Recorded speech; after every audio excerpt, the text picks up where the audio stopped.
में दम करके रख दिया है। पिछले कुछ समय से बलूचों ने पाक आर्मी पर हमले तेज कर दिए हैं। बलूच लड़ाकों ने पाकिस्तानी सेना को औकात दिखा दी है, तो वहीं मुनीर सेना पर खैबर पख्तूनख्वा में टीटीपी का प्रचंड प्रहार जारी है। अगर ये कहें कि बलूच लड़ाकों और टीटीपी के ताबड़तोड़ हमले से पाकिस्तान हिल चुका है तो गलत नहीं होगा। बलूच लड़ाकों और टीटीपी के घातक प्रहार ने पाक आर्मी की कमर तोड़ रखी थी और पाकिस्तान में टीटीपी ने सेना के खिलाफ मोर्चा खोल दिया है। टीटीपी ने एक बार फिर से पाक आर्मी को निशाना बनाया। टीटीपी ने खैबर पख्तूनख्वा में हमले कर पाकिस्तानी सैनिक कमर सईद को मौत के घाट उतार दिया था।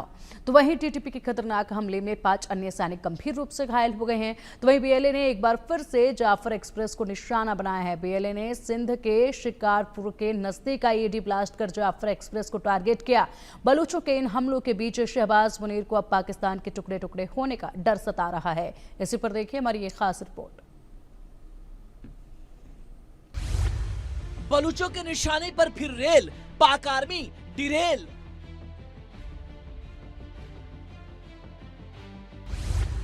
बलूच लड़ाकों ने पाकिस्तान में मचाया कोहराम।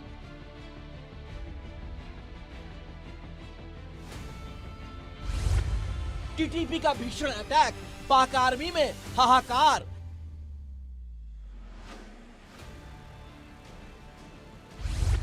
पाक पर नॉन स्टॉप हमला, मुनीर का दिल दहला। पाकिस्तान में हालात लगातार बिगड़ते जा रहे हैं।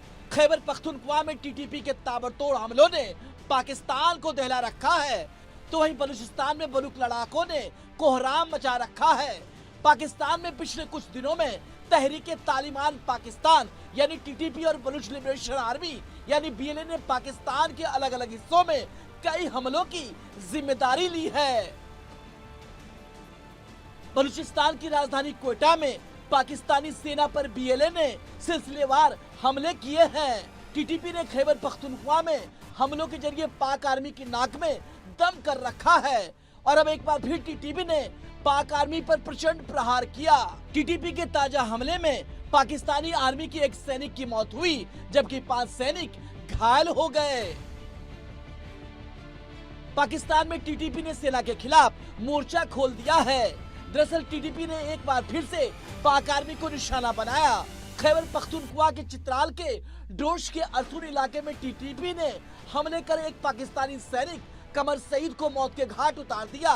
तो वहीं टीटीपी के खतरनाक हमले में 5 अन्य सैनिक गंभीर रूप से घायल हो गए।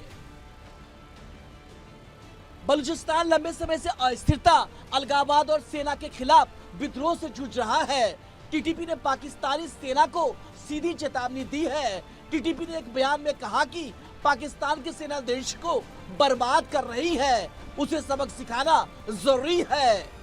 टीटीपी के सेना के खिलाफ मोर्चा खोलने से शहबाज सरकार के लिए एक और बड़ा संकट खड़ा हो गया है।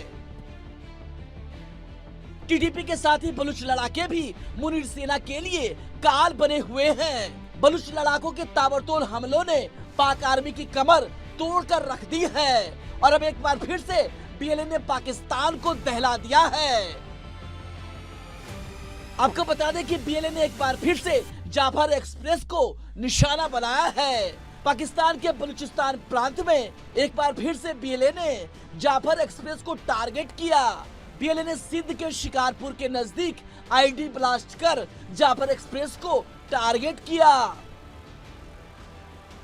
जाफर एक्सप्रेस इससे पहले भी हमलों का शिकार बन चुकी है। आपको बता दें कि इसी साल मार्च महीने में बलूच लिबरेशन आर्मी ने जाफर एक्सप्रेस को हाईजैक कर लिया था, जिसमें करीब 350 यात्री सवार थे। हालांकि बाद में काफी मुश्किल ऑपरेशन के बाद पाकिस्तान सेना ने ट्रेन को बीएलए के कब्जे से छुड़ा दिया, लेकिन बीएलए ने करीब 100 से ज्यादा पाकिस्तानी सेना को मारने का दावा किया। हालांकि पाकिस्तानी सेना ने 35 बंदूकों के मारे जाने की बात कही। बीएलए और टीटीपी ताबड़तोड़ हमलों के जरिए पाकिस्तानी हुकूमत को अपनी आजादी का संदेश देना चाहते हैं। बीएलए का व्यापक मकसद बलूचिस्तान की आजादी है और यही वजह है कि बीएलए और टीटीपी आम लोगों को नुकसान नहीं पहुंचाना चाहते हैं। उनकी लड़ाई सरकार और पाक आर्मी से है। पाकिस्तान इन दिनों अपने ही बुने जाल में पूरी तरह उलझ चुका है। ये फसल इतनी जहरीली है कि इसने पाकिस्तान को तबाह करके रखा हुआ है। अफगान तालिबान अब खुलेआम टीटीपी को पनाह दे रहा है, जिससे उन्हें फिर से संगठित होने और पाकिस्तान पर हमला करने के लिए सुरक्षित पनाह मिल रही है। तो वहीं बीएलए भी पाकिस्तान के लिए सिरदर्द बना हुआ है। बीएलए ने पाकिस्तान पर हमलों की संख्या और बढ़ा दिया है। कुल मिलाकर कह सकते हैं कि टीटीपी और बीएलए के ताबड़तोड़ हमलों से मुनीर सेना के होश उड़े हुए हैं। Bureau report, India news. रुकेंगे यहाँ पे एक छोटे से ब्रेक के लिए। खबरों का सिलसिला लगातार जारी रहेगा, आप देखते रहिए इंडिया।